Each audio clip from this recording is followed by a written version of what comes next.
कहते हैं मरते वक्त कोई व्यक्ति झूठ नहीं बोलता है। दरअसल जब किसी इंसान को इस बात का एहसास हो जाए कि वह मरने वाला है तो उसके मुंह से निकला हुआ एक-एक शब्द की बड़ी कीमत होती है, खासकर तब जब मजिस्ट्रेट के सामने किसी का बयान हो रहा हो। उन बयानों को जब कोर्ट में पेश किया जाता है, तो जज भी उन बयानों को बड़ा गंभीरता से लेकर आरोपी को सजा सुनाते हैं। इस कहानी में कुछ ऐसा ही होता है, लेकिन जो बयान दिए गए थे वह जज के या कोर्ट के सामने या मजिस्ट्रेट के सामने नहीं दिए गए थे, बल्कि वह अपनी भाभी से कुछ ऐसा सच बताकर जाती है जो कि सुनने के बाद उसकी भाभी के पैरों तले जमीन खिसक जाते हैं। लेकिन वह लड़की सातों दिन उस एक-एक पल को कितनी मुश्किल से जिया होगा, शायद शब्दों में हम लोग बयान नहीं कर सकते। आप और हम इस बात का अंदाजा भी नहीं लगा सकते।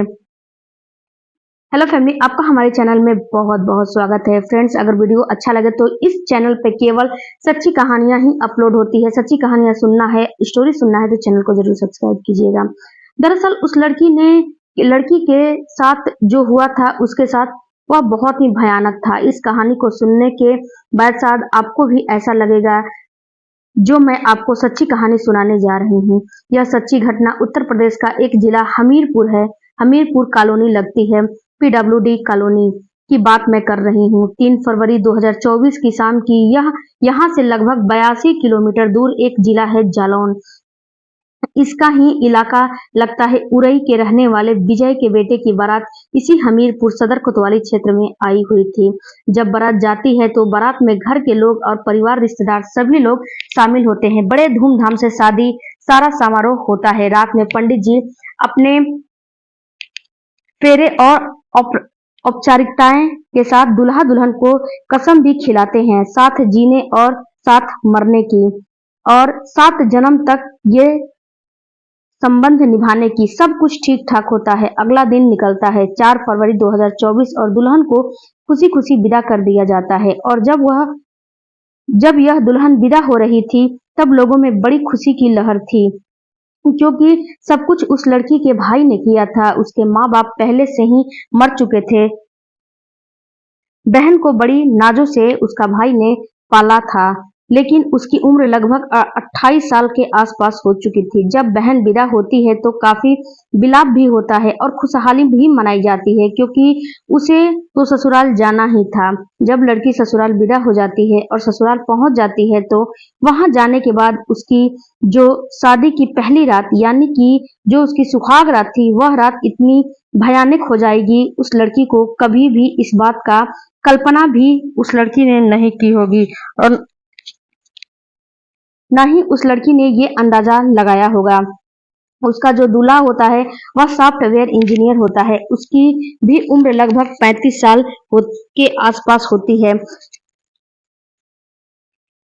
तभी उसने अपने दोस्तों से कुछ मशवरा लेता है और उसके दोस्त भी कुछ उसे मशवरा देते हैं जो शायद उसे नहीं करना चाहिए था। दोस्तों से बातचीत करता है और कुछ मेडिसिन खा लेता है।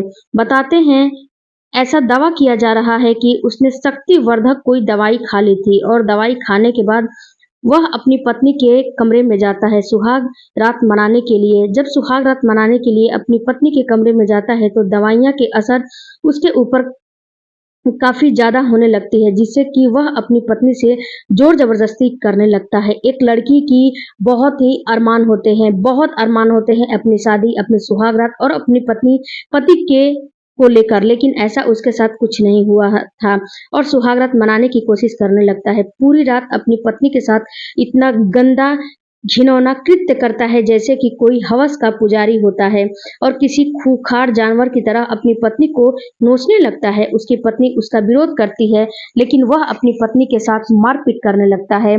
अपनी पत्नी के ऊपर पहली रात को ही उसने हाथ उठा दिया था। वह दरिंदों की तरह अपनी पत्नी को नोचता है और अपने हवस का शिकार उसे पूरी रात बनाता है। उसके बाद पत्नी भी क्या करती, पत्नी लाचार बेबस हो जाती है और कुछ नहीं कर पाती है। पूरी रात जब उसको हवस का शिकार बना लेता है और जब सुबह हो जाता है तो वह अपनी पत्नी को छोड़ देता है। पत्नी बेचारी करती भी क्या, ससुराल की पहली रात किस किसको यह बातें बताती।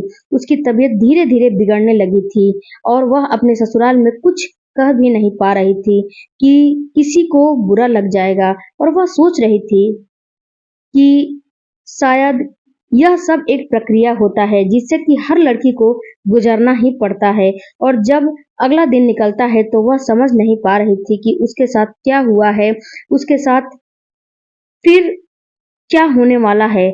फिर जब रात होता है तो उसका पति फिर से शक्तिवर्धक दवाइयाँ खाकर आता है और उसके साथ शारीरिक संबंध बनाता है। उसने विरोध भी किया, लेकिन विरोध उसका कुछ काम नहीं आ रहा था, और उसके साथ जैसा घिनौना गंदा कृत्य प्राकृतिक और अप्राकृतिक यौन शोषण किया जा रहा था, यौन संबंध उसके साथ बनाया जा रहा था और उसको बहुत बुरी तरह से प्रताड़ित भी किया जा रहा था। दूसरी रात भी उसकी हालत बिगड़ने लगी थी, वह परेशान होने लगी थी। ससुराल में वह उसका दूसरा दिन था, इसीलिए अपनी जिंदगी से जुड़ा हुआ यह सच वह किसी को बता नहीं पा रही थी, और जो उसके सामने हो रहा था पहली रात दूसरी रात को वह समझ नहीं पा रही थी।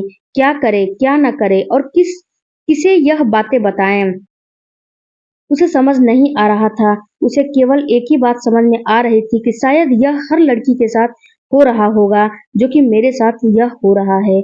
और जब सुबह होता है दूसरी रात को तो उसकी तबीयत बिगड़ने लगती है, उसको उल्टियाँ पे उल्टियाँ होने लगता है।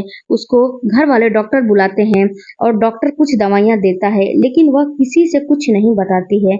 उसका पति दवाइयाँ के नशे में चूर रहता है, उसे कुछ अपनी पत्नी के बारे में पता नहीं होता है। वह रात में अपनी पत्नी के साथ घिनौना कृत्य करता है, काम करता है, ओरल करता है और दिन भर घोड़े बेचकर सो जाता है। जब तीसरी रात आती है तो वह फिर से शक्तिवर्धक नशीला पदार्थ खाकर और अपने हवस को जी भर के पूरा करता है, और उसके उसकी पत्नी के आंतरिक अंग भी धीरे-धीरे डैमेज होने लगे थे। लेकिन वह पत्नी के बारे में कुछ नहीं सोचता था। वह एक खूंखार जानवर बन चुका था दवाइयों के नशे में। इसीलिए उसकी पत्नी ने जब सुबह हुआ तो अपनी जेठानी को इस बारे में बताया, क्योंकि उसको उल्टियाँ और ज़्यादा हो रही थी और किसी छोटे-मोटे डॉक्टर को दिखाया जा रहा था, लेकिन उसकी उल्टियाँ बंद नहीं हो रही थी। उसे आराम नहीं मिल पा रहा था। उसने 3 दिन की कहानी अपनी जेठानी से बताया। जेठानी ने उसके मायके वाले को सूचना दी कि तुम्हारी बहन की तबीयत बिगड़ रही है। समझ नहीं आ रहा है कि आखिर उसको हुआ क्या है।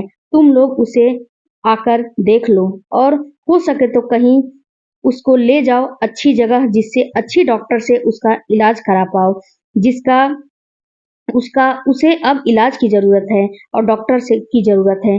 आखिरकार इस बात को सुनने के बाद उसके भाई और भाभी को भी समझ में नहीं आया कि अभी तो 3 दिन पहले ही शादी हुई है, अब क्या हो गया? आखिरकार हो क्या रहा है? उसके भाई को उसके पास पहुँचने में 1 से 2 दिन और लग जाते हैं, तब तक वह यह प्रताड़ना 2 दिन और सहन करती है। 7 फरवरी 2024 को लड़की का भाई उसके पास जाता है और जाने के बाद देखता है तो लड़की की हालत वाक़ई बहुत ज़्यादा खराब हो जाती है। उसका भाई और भाभी वहाँ से अपनी बहन को लेकर सीधा कानपुर जाते हैं। कानपुर ही एक प्राइवेट नर्सिंग होम में अपनी बहन को एडमिट करा देता है।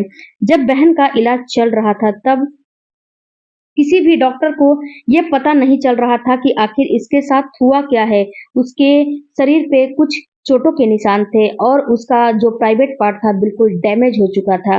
तभी उसकी भाभी ने उससे पूछ बैठी कि आखिरकार बेटा क्या बात है? तुम इतनी परेशान क्यों हो? तुम्हारी तबीयत इतनी खराब क्यों है? क्या वजह है कि तुम्हारी इतनी तबीयत खराब हो गई है? तब उस लड़की ने अपनी आप बीती अपनी भाभी को सुनाती है कि उसका जो पति है कुछ नशीली पदार्थ खाकर आता है और उसके साथ संबंध बनाता है। उसने शायद कुछ गोलियों का प्रयोग कर कर रहा है और उस गोलियों को खाने के बाद उसे यह नहीं समझ में आता है कि मैं उसके सामने उसकी पत्नी हूँ और मेरे साथ मार-पीट तक करता है। मैं विरोध करती हूँ तो मेरे साथ प्राकृतिक और अप्राकृतिक और ओरल जितना भी हो सके उन तरीकों से मेरे साथ अपनी हवस को पूरा करता है, यौन शोषण करता है, यौन संबंध बनाता है और मेरे शरीर को नोचता रहता है। उसका इलाज शुरू होता है। जैसे-जैसे वक़्त आगे बढ़ रहा था, वैसे-वैसे उस लड़की की हालत ज़्यादा बिगड़ती चली जा रही थी। वह समझ नहीं पा रही थी कि आखिरकार हो क्या रहा है। 10 फरवरी 2024 की दोपहर लगभग 3:30 के आसपास इस दुल्हन ने हमेशा हमेशा के लिए दम तोड़ दिया और वह मर जाती है। जब मरती है तो घर में रो रो कर लोगों का बुरा हाल हो जाता है और फिर मीडिया वालों के पास यह बात पहुंच जाती है। मीडिया वालों ने डॉक्टर से बातचीत करने की कोशिश करते हैं। आखिरकार इसके साथ हुआ क्या था वह बताया। तब एक डॉक्टर की एक अस्पताल की डॉक्टर रहती है, वह बताती है, लेकिन वह इसी शर्त पे बताती है कि उसका नाम जागृत नहीं होना चाहिए। इसके साथ जैसा कि कई लोगों ने मिलकर इसका सामूहिक बलात्कार किया हो, सामूहिक गैंग रेप किया हो और इसे इतनी प्रताड़ना दी गई है जिसकी वजह से इसके जो शरीर के आंतरिक अंग है, जो प्राइवेट पार्ट थे, वह भी डैमेज हो चुके हैं। इसका पोस्टमार्टम भी कराया जाता है तो परिवार वालों का रो रो कर बुरा हाल हो जाता है। लोग सोचने पर मजबूर हो जाते हैं जबकि आखिर ऐसा क्या हुआ था। अभी तो 3 दिन पहले इसकी शादी हुई थी, लेकिन ऐसी क्या बात हुई थी जो कि उसके साथ इतना बड़ा दुर्घटना हो गया।